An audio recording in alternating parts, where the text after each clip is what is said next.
to dehumanize a child within the womb by saying it is a fetus is the same thing Hitler did to the Jews and the Catholics when he rounded them all up, and it caused mass genocide.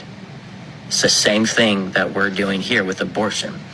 We're making babies within the womb less human to justify a mass genocide of infants.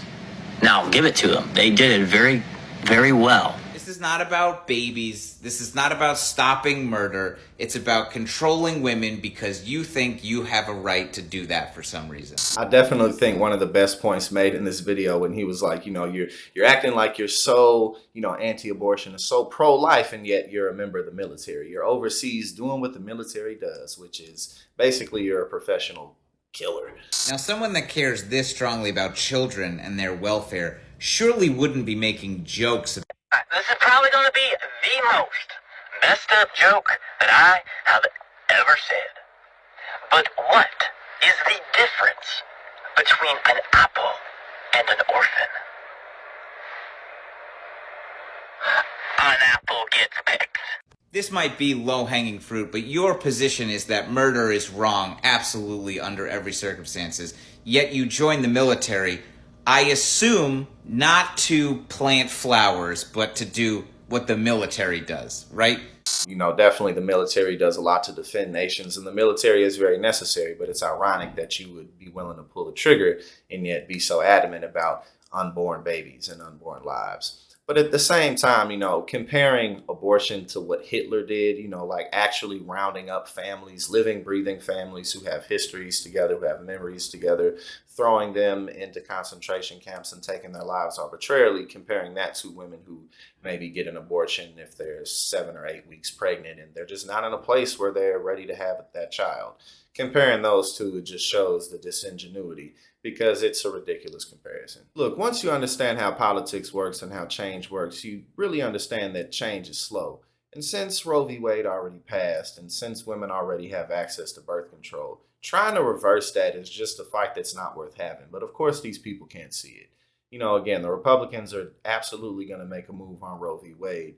But it's like, y'all can do that. But if you really want to piss off the country, if you really want to wake people up, if you really want to unite the people together, then do that. You know what I'm saying? If you want to piss off white women, take away Roe v. Wade. You want to see, that's really what's going to do it. You want to piss off white women. You want to piss off all the women. You want to piss off all the men. Ain't nobody going to be with that except for a small group of people who believe that if they somehow get rid of people's access to abortion and birth control, then it won't happen anymore. But of course, as we talk about on this channel all the time, it certainly will. But it's just a crazy time that we live in. We have such economic issues. We're so far behind the rest of the world in so many ways. And yet, this is still something that's on the forefront. Let's get rid of Roe v. Wade, but let's not increase minimum wage, But this is America. So we talk about the anti-abortion movement and how we can expect the Republican Party to put Roe v. Wade onto the chopping block as they're moving to do so from state to state and have been and will continue to do. But one of the things that we don't talk about is some of what the sexual revolution has done to the dating market.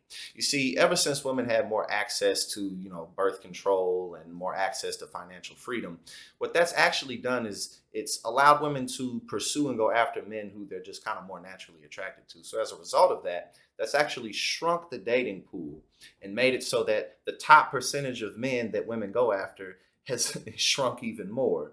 And so basically what that means is the most attractive men get all the girls, and by attractive, I mean a variety of different ways. Or the guys who have, the best social skills, higher levels of emotional intelligence, who just, understand women, know how to be attractive, know how to, just fit into a woman's life in an appropriate way. Everybody else kind of is getting overlooked because the women are the selectors of the species. Women do the choosing. And since women do the choosing, a lot of these men just simply ain't getting chose. And they ain't too happy about it.